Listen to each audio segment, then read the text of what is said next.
the chapter 12 of Mosiah, and where Mosiah comes among them, gains entrance in disguise, and once in the midst of them he throws off the disguise. That is a common device of the prophets. Angels do it, and then have often entertained, we're told, angels unawares, and the Lord himself, we're told, well, was not recognized. But it's the way to get an audience. Well, now, then the next, we have a very interesting thing here. This the description. Well, this is an important element we got to mention here right now. The second one, the Lord said unto me, stretch forth thy hand and prophesy. And this is what's going to be happen. This is the picture you see. They shall be brought into bondage, they shall be smitten on the cheek, they shall be driven by men, they shall be slain, the vultures of the air, and the dogs, yea, the wild beasts shall devour their flesh. He goes on. Now this is resumed when somebody reports this to the king later on in the 11th and 12th verses, and the things that shall happen. But the this picture here, well, and then the 4th verse, they will smite my people with sore afflictions, with famine and pestilence, will cause that they shall howl all day long. I will cause that their burdens shall be lashed upon their backs, they shall be driven like the dumb ass. Well, they're really pouring it on, you see. Well, that's a very characteristic element, as you know, in Mesoamerican, South American art. The recentest thing I could get, a recent geographic, depicts that. Now, you notice in this art, this is typical of a scene. You notice these things are seen number by the hundreds, pictures like this. This is the way they're treating their enemies and their prisoners in this particular one. It's in the October Geographic. And you notice the violence, this ferocity, the unmitigated savagery of these drawings. It's absolutely deliberate, and it's not on. This is way down in Peru, you see, from a very rich tomb there, and you find the same thing up in Mexico, and you find the same thing in Central America. But why this dedicated viciousness in these things? Notice it isn't, things aren't done halfway. This is rather characteristic of the thing, this going to extremes. They've illustrated this one here, what's going on. You notice the lavishness and the wealth and so forth. This is the wealthiest tomb yet discovered in Peru. But you notice it's a thatched roof and that sort of thing. It isn't the sort of thing that what's his name, Arnold Freeberg imagines. Though fabulously rich, this sort of thing, you know. This is in this tomb. Marvelous stuff, but notice the deliberate hideousness of things. Why they make such gorgeous things and make them as hideous as they can is an interesting psychological study, isn't it? They have some more here. Here's the richness of the tomb, the way they found it. Again, it's the fields who feel. They just pour it on. You don't recognize much there. That's the way they found the guy. But this costly apparel, and the feathers, I say, and the beads, and the jewelry, and the clinking and the flapping. They're just walking Christmas trees, these people. And this is a thing that is often reflected in the Book of Mormon, this excess, and especially this treatment of the enemies, the way it's described here. Many pictures of them. They're a favorite theme. This, like this theme here, they're cutting people's throats and so forth. And they show lots and lots of tears, lots of pictures with vultures eating people, and dogs, and that's what he says here. They will smite you, they will cause to be lashed, burdens on their back. They have some famous pictures with the one people bearing the burdens and the others driving them and so forth. And the driven and shall be slain, and the vultures of the air, the dogs, the wild beasts shall devour their flesh. And we have pictures all over as if they gloated on that sort of thing. It's a most interesting aspect of the Book of Mormon, this savagery. And then we come to this, the east wind and the insects, and the pestilence. Well, which follows the war, of course. And then the 8th verse tells us, I will utterly destroy them from off the face of the earth, yet they shall leave a record behind them. I will preserve them for other nations that shall possess this land, yea, the land, excuse me. Even this will I do, that I may discover the abominations of this people. Well, why worry about the abominations? Why go out of your way to show how abominable? Why do you keep the record just to show that these people were destructive, that they were wicked, and this is what happened to them? This seems to be a very negative approach to history, doesn't it? Well, this is for a definite reason, from a definite purpose. We should know that by today. See, civilizations and cultures do not have to be destroyed. There are cycles, good and bad. You get those in Spengler and Thomas Henry Buckle and the circular theory of civilizations. They have a youth, a maturity, and an old age, and then they collapse. It's just routinely, it's happened to many of them. And yet, we have that goes with civilization, you see. acquisitive, expansive. You can't do that forever. You will always collapse if you have an acquisitive and expansive. We seem to think that unless the GNP goes up every year, we're in trouble. If it stands still, then nothing's going to happen. But we talk about the stable civilizations that have been there for thousands of years and still doing very well, thank you. On this continent too, as far as that goes. No, they are permanent. They are such. You can see on these documentaries, people that they've misnamed them savages, New Guinea and things like that. They say, well, since the Stone Age they've been living like this for millions of years. Not necessarily that, but they have a stable form of existence. Their food supply is regular. A lot of lamentation now about the destruction of the jungle, about destruction of all resources, about destruction of the ozone and everything. It can't go on, you see. You can't expand that way.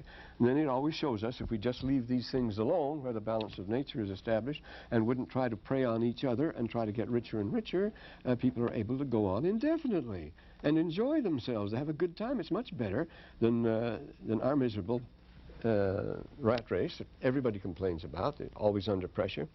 So there are these noble savages of the 16th and 17th century explorers, and the Jesuits and others were impressed by, they called noble savages, the first people that Columbus met and so forth.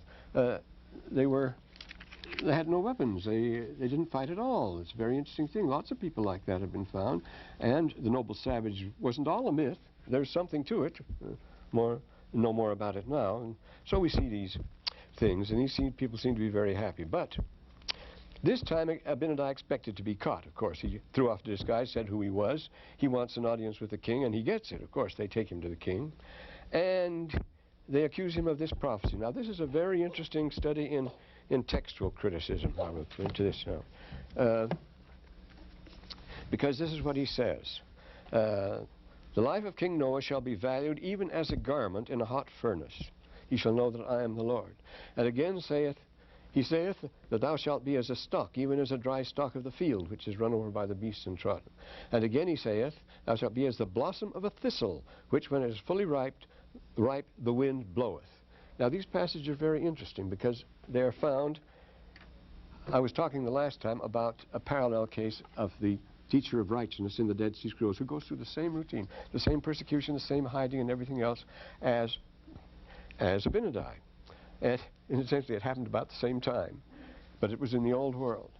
And he prophesies too, and he uses the same expressions. Now these expressions, we see they come from a common source. There are references in the 50th chapter of Isaiah. Let me see 168 here, and this is what this is about here. This is what it comes down to, you see. Now, if you can, well, I've written it down here. You could say, should we do it? Well, first you put down Isaiah 59:11. Isaiah speaks about, this is the way Isaiah speaks about it. He talks about, who is he that shall condemn me? See, this is the prophet speaking, just as Abinadi is speaking, just as the teacher of righteousness is speaking. And they both quote Isaiah. They quote it in a very interesting way from an older text, and we find the parallel texts not in Joseph Smith and the Bible, which he could have used, but in Joseph Smith and the Dead Sea Scrolls, which he couldn't have used. Of course, they were a recent discovery. But they cite the same, they quote it in the same way that Joseph Smith goes. Well, if you can keep this straight, it's a neat example of textual criticism here now. So Isaiah says, who is he that he shall condemn me? Lo, they shall wax old as a garment. Now, he's not talking about the garment being burned. He says, a moth shall eat them up. That's what happens to garment. Behold, all ye that kindle a fire, that compass yourselves about with sparks, walk in the light of your fire, and the sparks ye shall kindle. You people that play with fire, see, these irresponsible prophets, priests rather, their wickedness and so forth, they're playing with fire, and you'll be burned up by it, you see, as far as that goes, you see. You play with fire. And then he says well, then what does bearing that in mind, what does the Dead Sea Scroll man say? For those who stubbornly oppose God, there shall be violence and overpowering and a flame of fire. They are playing with fire and throwing sparks. Now, I suppose he got that from Isaiah. This is from the Damascus Covenant, 5:13. They are playing with fire and throwing sparks around. And then the next verse is interesting. Their weaving is a flimsy thing, the weaving of spiders. Notice how Abinadi combines them. You play around with flimsy old garments and put them in the fire, they'll be burned in a hurry. And here he says they're playing with sparks, they're throwing fire around, and they're weaving, their arguments and so forth, are flimsy as the weaving of spiders. And then he says another thing. Thou scatterest the remnant of the men who fight against me like chaff before the wind. Now Abinadi saith that thy life shall be as a garment in the fire of furnace. And he says again, thou shalt be as a thistle, as the blossom of a thistle which the wind bloweth. Well, I guess they got that from the first psalm about, yes, of course, the wicked man, Rashai, Ka'etz Asher Pid Penuruk, yes, Wahaya Ka'etz Asher, and he shall be as chaff kaputz, which the wind bloweth, as chaff before the wind. But the thing is, Abinadi puts them in the same combination that the teacher of righteousness does in the Old World. They're both using the same old text, is the point. It's an older text. So remember, we have the Isaiah text from the Dead Sea Scrolls, for example, is 1,000 years older than our Old Testament Isaiah. Isaiah doesn't, we don't get that for the 9th century, and this is the 1st century BC. So this is the older text. And Abinadi cites the older text. But notice, Abinadi is the most interesting character from the point of view of literature as anybody, then most interesting of, genitive of separation, of any writers in the Book of Mormon, because he's very subtle, he's very clever. He uses these, he's going to give a long speech here, and he uses puns, he has a bitter humor, it comes through in a bit, and he knows the Scripture, he sticks to them. Remember, he chides these people for not knowing the Scriptures, for their ignorance. They claim to know it, and he says, you're ignorant, you don't know anything. Nothing about it. So that's what he's talking about. This in affair, though, when he talks in this way, the life of King Noah shall be valued even as a garment in a hot furnace. He that saith thy life shall be garment as a garment in the furnace of fire, his servants report to him. And again, he saith thou shalt be as blossoms of thistle which the wind bloweth. And at the same time, the teacher of righteousness was saying those who oppose God, there shall be violence, flame. They're playing with fire and throwing sparks. Their weaving is a flimsy thing, the weaving of spiders, you see. The other is the weaving, is the likeness of thistles. And thou scatterest the remnant men like chaff. There's your thistle. See, like chaff before the wind. So they play with these ideas and bring them in. And a neat literary problem in the Book of Mormon here. And we proceed then. He tells them about that. What have we got here? Now, here's the next thing they come to. Thou sayest, they say, remember, and now, O king, what great evil hast thou done, or what great sins have thy people committed, that we should be condemned of God or judged of this man? And now, O king, behold, we are guiltless, and thou, O king, hast not sinned. Therefore, this people hath lied concerning you, and have prophesied vain things. How do we know we're righteous? Because we have prospered, they say. Behold, we are strong. We shall not come into bondage, or be taken captive by our enemies. Yea, and thou hast prospered in this land. Thou hast prospered in this land, and thou shalt also prosper. Talking about the king. And so they go on. They think they're pretty nice, you see. And this is an important thing. The message here is, we are strong, we are good, because we are strong and prosperous. And a special concern of the prophets, and especially in the Book of Mormon, is with the self-image. This is a big thing in the Book of Mormon, as you know. The more corrupt and wicked people are, the more they insist on their respectable, proper, decent, upright self-image. After all, who dresses flawlessly in the height of style always goes to match the mafioso, of course. Or criminals are very proper to you. Well, if you've seen plenty of TV dramas here, you know the old fillers, Dynasty and so forth. Most respectable, ultra-respectable people are those that are up to the nastiest business, you see, on all fronts as far as that goes. So you have to have this front of respectability and righteousness, and they work on it awfully hard. And it has something to say about our times, too, so you can see that easily. But this is a necessary fiction, see, if they are to meet the charges and put the prophets in the wrong. I'm sorely tempted, and I'm going to yield to temptation this time. Treated something I wrote 36 years ago in a journal on this subject. It's a long article, but... And thus Western civilization was nursed in the schools on a legend of Western goodness. This is the 4th century. Hic est Ausonia, the Western world of clean, fresh, simple, unspoiled pioneers, the Americans' image abroad, you see. This fiction became very cornerstone of the official Virgilian doctrine of Romanitas. Rome was great because Rome was good, we're quoting here. The emperors who after the 2nd century took the name of Pius and Felix were giving expression, we're told, to the old Roman belief in the close association between piety and success, unquote. Who am I quoting here from book, yes. while indulging in the ingrained Roman vice blatantly paraded throughout the whole of Latin literature of dwelling with a kind of morbid fascination on one's own simple goodness, like Horace in describing his meal, or the integer vitae caloris, integer vitae caloris corporis, etc., the famous ode, telling me how pure I am. Schoolboys have been told for centuries that the Romans were simple, severe, and virtuous folk with a near monopoly on pietas and fides, piety and faith, because forsooth the Romans themselves always said so, though almost every page of their record contradicts the claim. What better demonstration for the effectiveness of the official propaganda? Teachers and orators drilled the essentials of Western goodness into their pupils and auditors until by the 4th century, when hardly a speck of ancient virtue remained, men could talk of nothing but that virtue. They go right on sinning, Salvian reports. Salvian was a Christian who made a big tour, the grand tour through all Europe, all over the place in the 4th century, and reported on moral conditions in the church there. And what a report. They go right on sinning, Salvian reports, in the sublime conviction that no matter how vilely they may act or how nobly the barbarians behave, God must necessarily bless them and curse the barbarians for being what they are. Yet Salvian himself shows how well the lesson has been taught when he stoutly affirms that, after all, no barbarian can be really virtuous.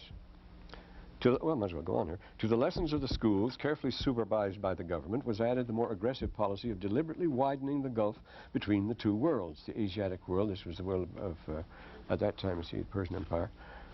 For centuries, barbarian and Roman, East and West, had been mingling on terms of greatest intimacy, producing a borderline culture which was quite impossible to draw the line between one culture and the other. Priscus mentions, he visited in the 5th century, mentions quite casually the presence of people from the West visiting relatives in the camps of the Asiatics. He notes the busy coming and going of merchants between the two worlds and describes the kind hospitality shown to him, a complete stranger, in the homes of the Easterners. But with this, he gives us the other side of the picture, the official side, the ubiquitous activity of spies and agents in Roman pay, the infusion into the very court of Attila, that he was a contemporary, visited the court of Attila and described it vividly, into the very court of Attila, large sums of money to corrupt and divide. The insane, they wanted to destabilize them, you see. The insane and mounting conviction of the rulers of the two halves of the world, both barbarians, each said, see, the other would be, in this case, Theodosius, that his was the divine calling to liberate the human race from the intolerable ambition of the other. The official attitude of the barbarians was set forth a few years after this in Synesius' instruction to the feeble Emperor Arcadius. Synesius was a flashy character. He was a bishop of in North Africa, in Libya, and he was a fox hunting cleric. He loved to hunt and enjoy life and so forth.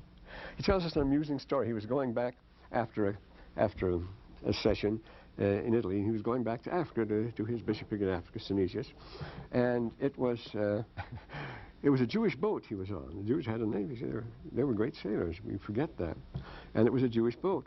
And as they started approaching the African shore, a terrible storm blew up.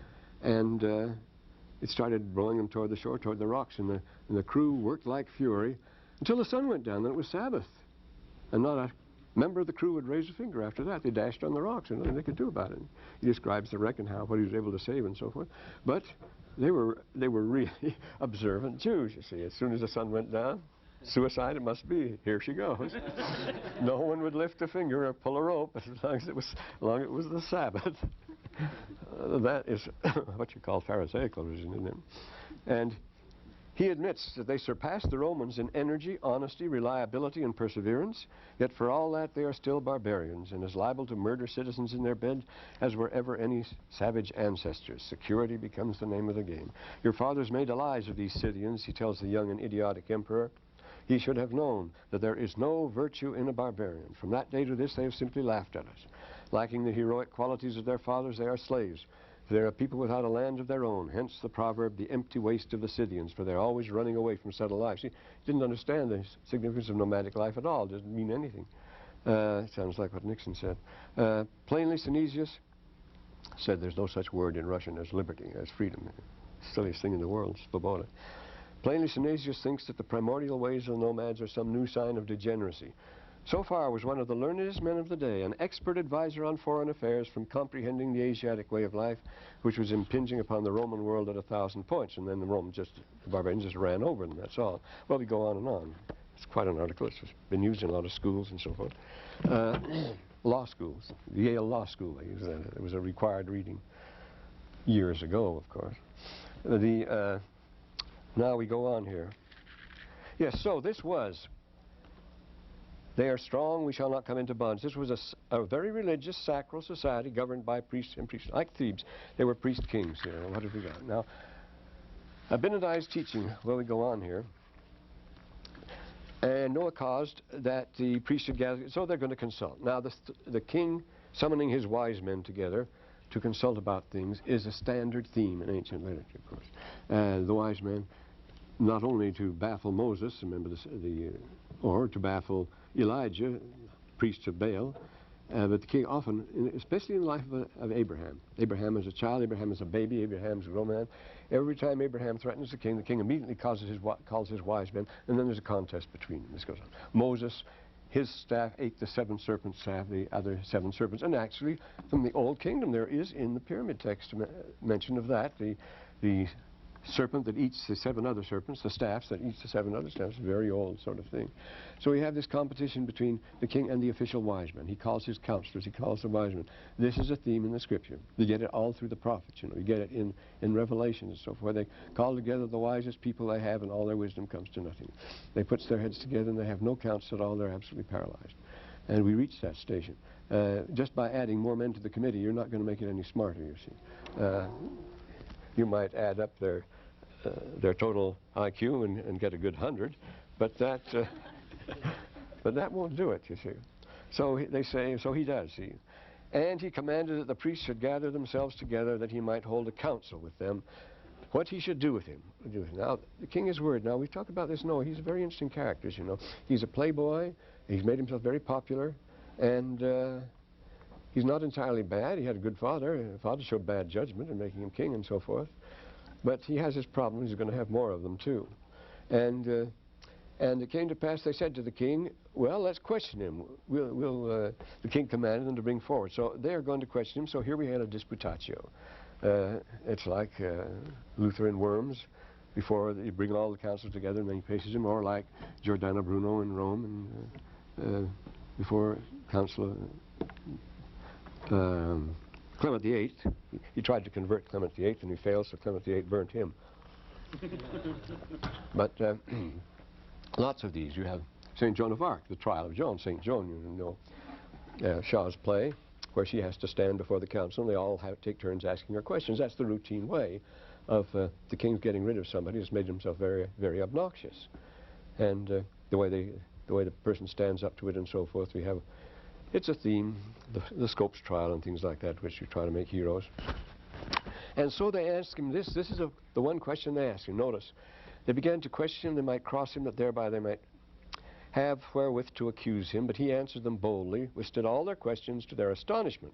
They did not withstand them, for he did withstand them in all their questions. They did confound them in all their words. Now again, we go back to our teacher of righteousness back in Palestine here. And the same thing happens. It's worded almost the very same way here. Yes, the priest began, this is Book of Mormon, the priest began to question him that they might cross him, to accuse him, but to their astonishment he did withstand them in all their questions. They did confound them in their words. And this is what the Hodiot is the thanksgiving hymn of this prophet after he's been delivered by the Lord from their clutches. They spread a net to catch me, but it caught their own foot. Thou deliverest me from the spite of the manipulators, the rhetoricians of lies. See this very situation. From the counsel of those who seek smooth things, thou hast rescued the soul of the poor one, whom they desired to destroy because of his service to thee. I was zealous against the deceitful men, for all who are near to thee resist not thy mouth, or change thy words. And then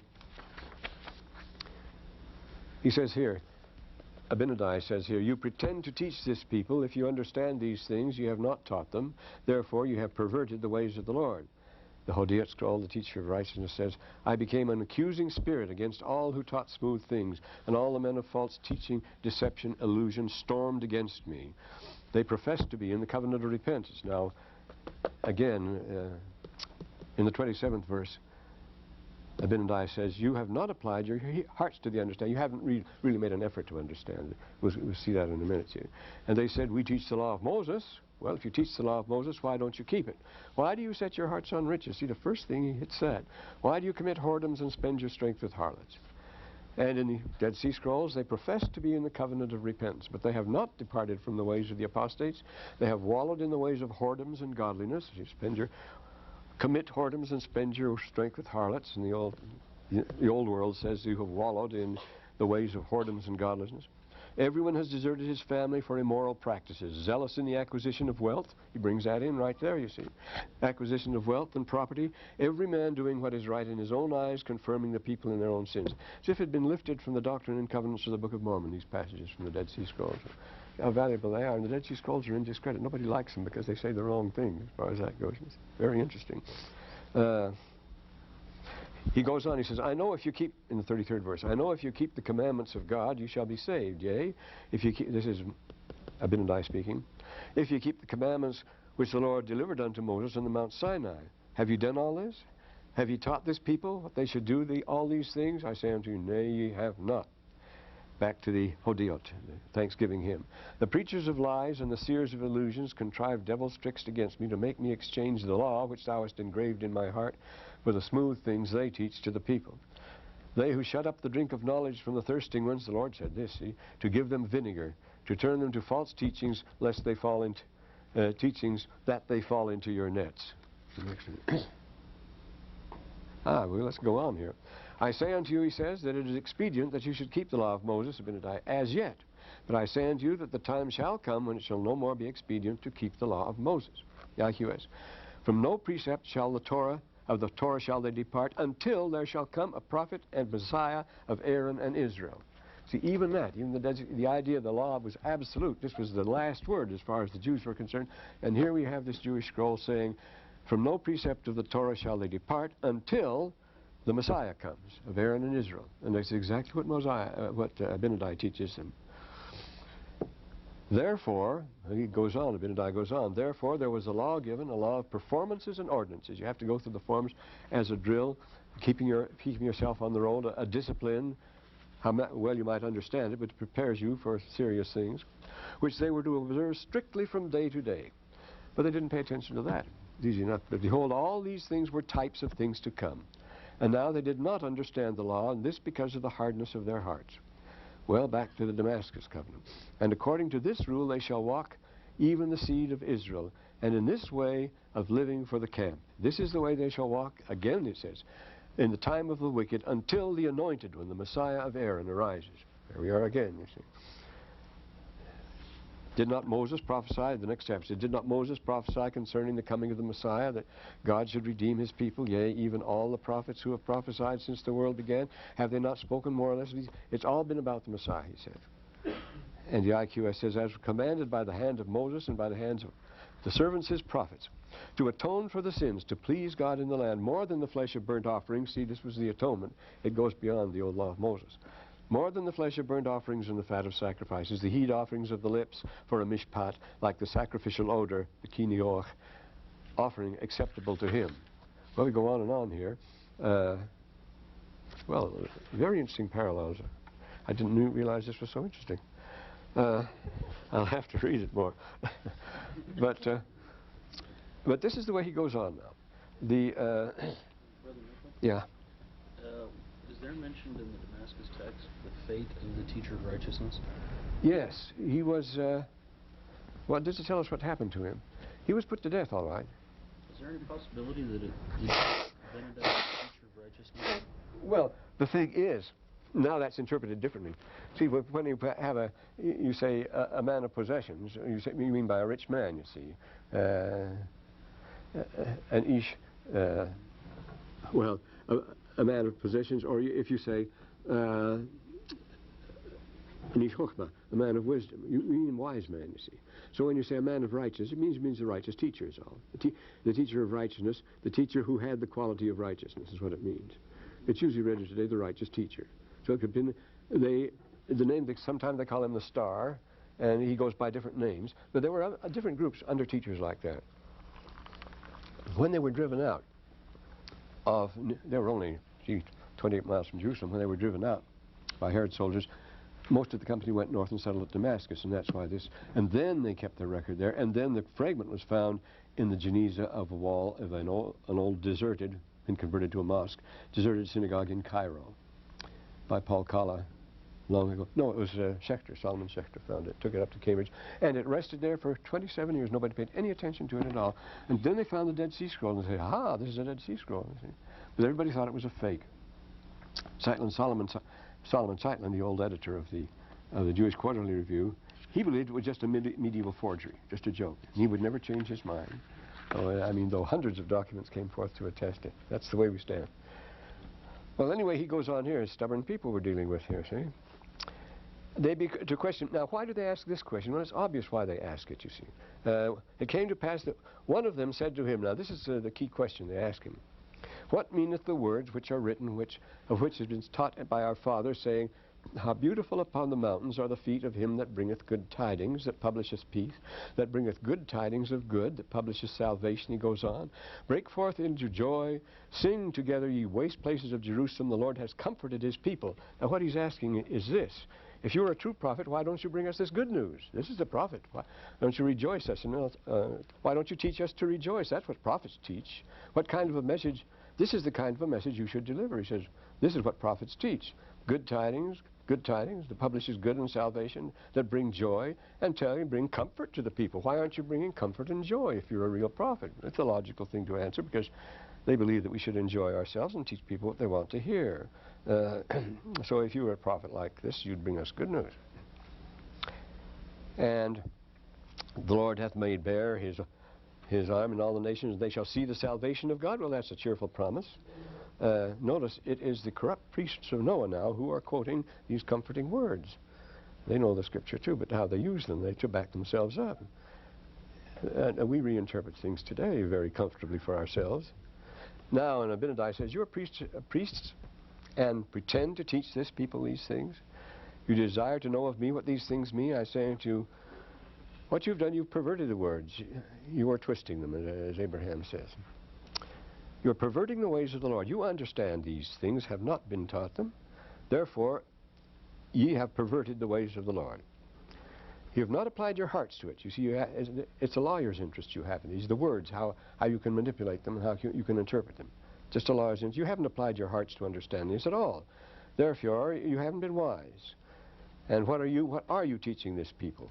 He said, well, we teach the law of Moses. And he says, and that's it. He says, and again, if you teach the law of Moses, why don't you keep it? Why do you set your hearts upon riches to commit whoredoms and so forth? He goes on. Cause this people to commit sin, to prophesy against this people even a great evil against them. You know that I speak the truth. And he says, that's why you feel bad. And then 31st verse, what know ye concerning the law of Moses? Does salvation come by the law of Moses? This is the old law. This is the law of forms and observances. Salvation, you see, is atonement. And the center, the climax of all the laws, the Day of Atonement. When we become one with everything, you see. Atonement is a universal field. It brings everything in. It's one with the Father.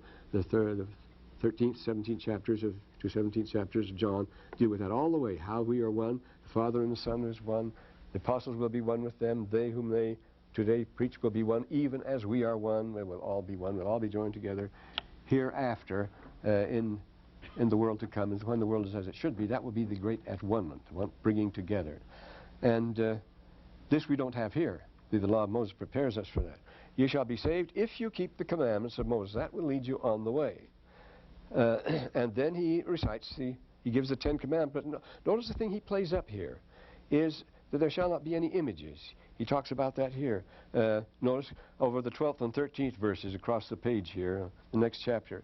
What about the graven image? Why bow down to them and serve them? Because see what was happening. It was a strong tendency at this time in the religion to go to idols. See, idols become the big thing with these people, along with this lush, overdone sort of art and so forth. The image of the idols, the visible display, it becomes a big thing. And so he emphasizes idols first of all as the thing, because that's the way the religion was going, and that's the way it went all the way. So he says the first thing about the idols, you shall not bow to them, to the word, and then he recites the 10 Commandments here. And he says, have you taught the people that they should do all these things. No, you haven't. And that's why I've come to you, he says. I say unto you, it is expedient that you should keep the law of Moses. But I say unto you, the time will come, it shall be more expedient. It will be no more expedient to keep the law of Moses, but it's certainly not now. You see, that's what he talks about here. No more has that time come. You see, the law of Moses. Now, if this was an Old Testament class, you'd go through with a fine-tooth comb through Deuteronomy, especially, but naturally Leviticus, Exodus. And the law of Moses is far more humane and broad-minded and more just than the law we live by today in this country. It is. It's amazing how humane and generous and kind it is. And we talk about the old savage tribal law of eye for an eye and so forth. What a lot of nonsense. Because as Abinadi says, we don't really study. We don't want to find out what it really says. It's like these people that criticize the Book of Mormon. They ask good questions. They ask searching questions. Questions that should stump anybody, you see. But then they don't wait for an answer. They stomp out of the room on a triumphant note. We've won, you see. You can't answer that. Well, if you don't stay, they never wait for an answer. This is the only way they can maintain their ground. But it's a very common procedure, you see, in argument. It's one of the ways the lawyers win things and so forth. But salvation doesn't come by the law alone. No, this is the point here. Were it not for the atonement, see, that's the key. The salvation isn't the law, it's the atonement.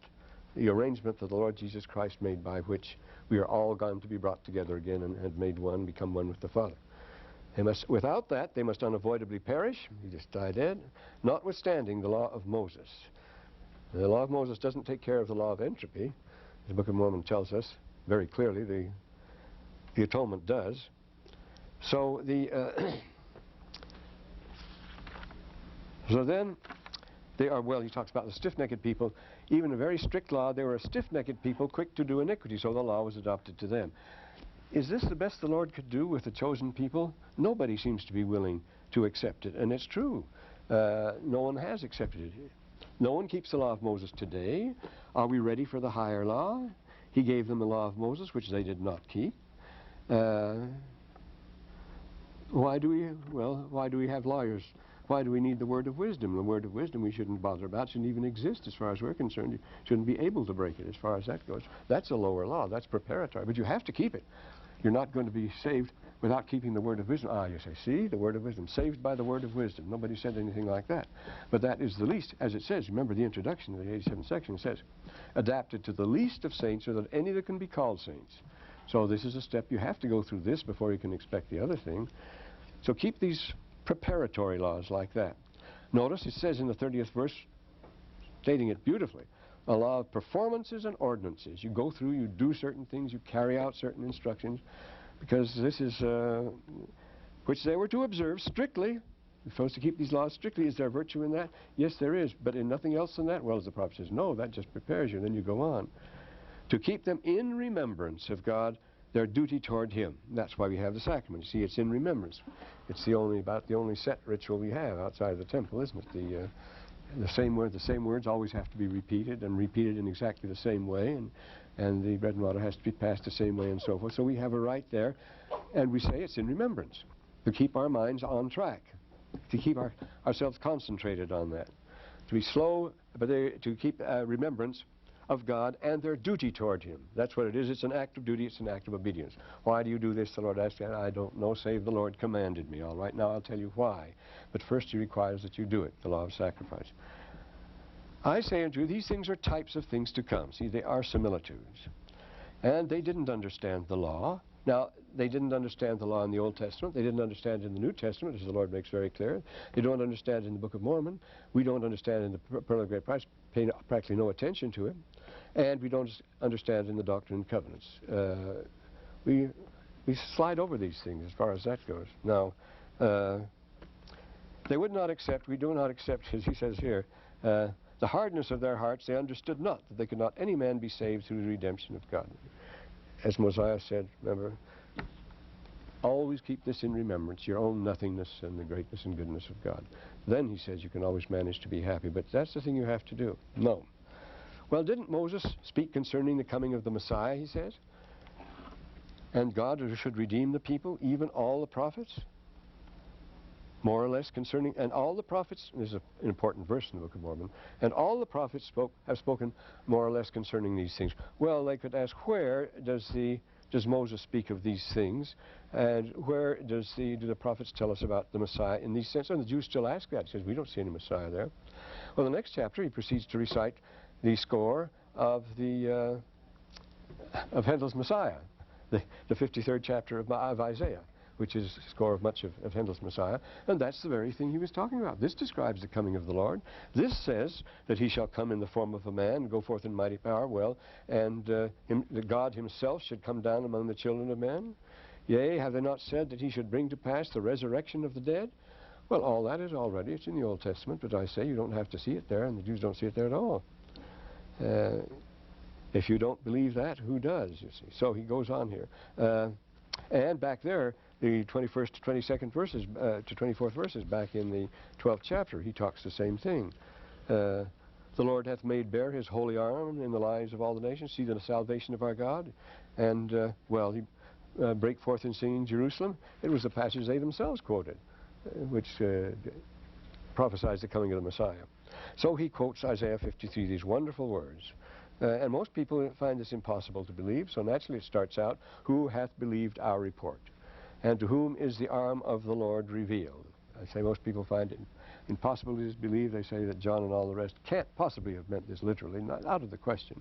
This is in a spiritual sense, forgetting that if Christ had spoken spiritually, he never would have had any trouble with the scribes, Pharisees, or anybody else, because spiritual was the thing in that day. Everybody had gone hermetic, you see. A spiritual father, fine, no objection whatever. Spiritual sacrifice, fine, no objection whatever. But it's because it was real that they were sorely offended. They couldn't take that. And so it goes up and talks about it. You all know these immortal lines. He is despised and rejected of men, a man of sorrows and acquainted with grief. He has borne our griefs. He was wounded for our transgressions. See, this is the atonement, the price that was paid to bring about an atonement, bring about the reconciliation. Because we, like sheep, have all gone astray, we have turned every one from his own way. Section 1 of the Doctrine and Covenants, every man walketh after the image of his own heart, which is the image of an idol, which waxeth old, and shall perish in Babylon, even Babylon the Great, which shall perish, and shall fall in Babylon, which shall perish. All we like sheep have gone astray, they have turned away every one in his own way, every man after his own heart. But he was brought as a lamb to the slaughter, that's the sacrifice, you see, before the shearers. And for our transgressions of my people, he was smitten.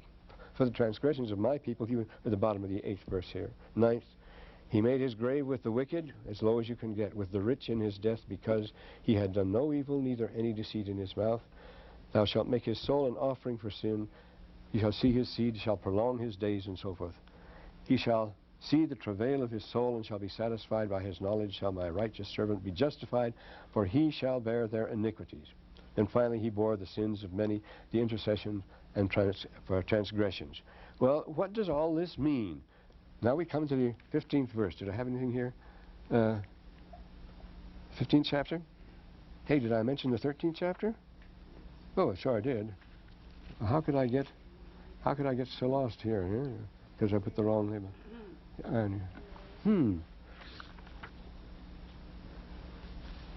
What did I say in the 11th? Oh, this is too good to miss. Talking about the sharpness of Abinadi. The character of the man stands out very sharply. Yes. He says, "This much I tell you, what you do." Well, this is important. Well, let's go back to the text again for a change. That would be nice, wouldn't it? So then, back here where we are. The king heard these things. He said to them, "Away with this fellow, for he is mad." Now that's the great solution. See, that's the Stalinist solution. A nice way to handle your enemy, you see. You don't have to be responsible for him. You don't have to give any answer to anyone. You have to explain if a person is mad. Is it an alien mentality? There's nothing in common between you. There's no fault or sin or anything like that. It's the thing falls completely through. You can do what you want and just put him out of the way. He won't have, by calling him mad, you see, the king won't have the pain of putting a prophet to death. Just treat him like he's mad, lock him up. And on the other hand, no, you won't be under any responsibility to believe him or anything like that, and that takes care of it.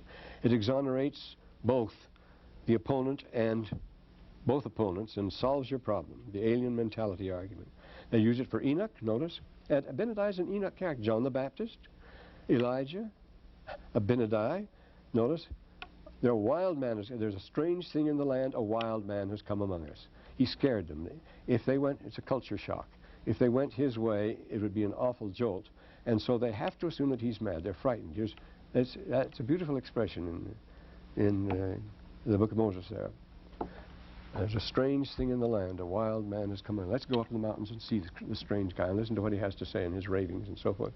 It's the same way they treated John the Baptist that way. Remember, he was the mad mullah of the desert. He dressed in camel skin, lived on wild locusts and honey. And the people went out, flocked out to see him and so forth. And when they asked him who he was, Josephus says an interesting thing here. When people asked him who he was, Josephus doesn't know who his name was. Josephus knows all about him, but he doesn't know his name was John because he never told anyone his name was John. He said he was Enoch. It's a very interesting thing, and they took him for Enoch Redivivus, the returned Enoch. And of course, Enoch's going to return with Elijah, and Elijah was another one, you see, when they were treated the same way. So this is Abinadi character, the wild man prophet, is a masterful invention of Joseph Smith's, if you want to put it that way. This Joseph Smith, he could do almost anything, that kid. And because you're angry with me because I tell you the truth, he says. Oh, touch me not. I have not delivered the message which ye have requested. He says, you asked for the message, don't throw me away now. And he says, you know darn well I'm not mad. But now his face shone, so he is something special. They're overawed, you see. They durst not lay their hands on him, for the Spirit of the Lord was upon him. His face shone with exceeding luster, even as Moses did on the Mount of Sinai. Oh, and Joseph's in Liberty Jail. Say, we've got an Enoch figure, something very special here. I perceive that it cuts to your hearts because, you see, they were overwhelmed. I perceive that it cuts to your hearts because I tell you the truth concerning your iniquities, yea, and the words fill you with wonder and amazement and anger. The establishment had drifted so far. And then he goes on, but this much I tell you, and here is another very interesting statement here, this 10th verse. This much I tell you, that what you do with me after this shall be a type and shadow of things which are to come. Now that's a very interesting thing. See, the choice is up to you, he says. You will do according to your nature. Man, satnaka, the Arabs say. A man will do his nature, or as the immortal Heraclitus said, ethos anthropa daemon. A man's character is his fate. What you will do is determined by what you are. And of course that's the tragedy, not what happens to you, not what becomes of you, but what you become. It's finished as far as that goes. The Book of Mormon makes that wonderfully clear. It says long before the Nephites were exterminated, they ceased to be a civilized people. They were finished because of their character and who they were. They couldn't do anything but lose.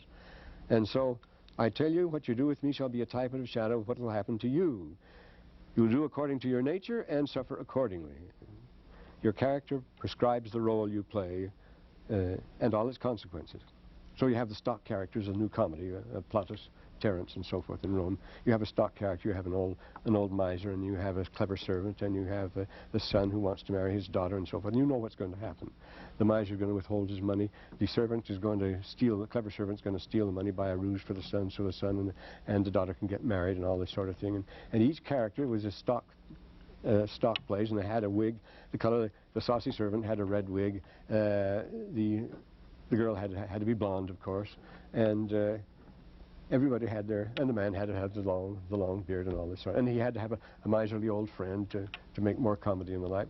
So your character will determine the role you play in the play. You'll do those things because it's your nature. Will do only according to your nature. Anthropodaemon. So, he says, I read unto you the remainder of the commandments. Now notice, here is some of his bitter humor. You'll notice here.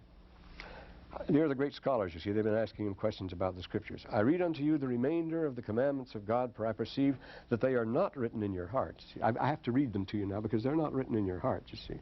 Oh, he says, you've studied all your lives. You're great students of what? Oh, iniquity, he says. You studied and taught iniquity all your lives.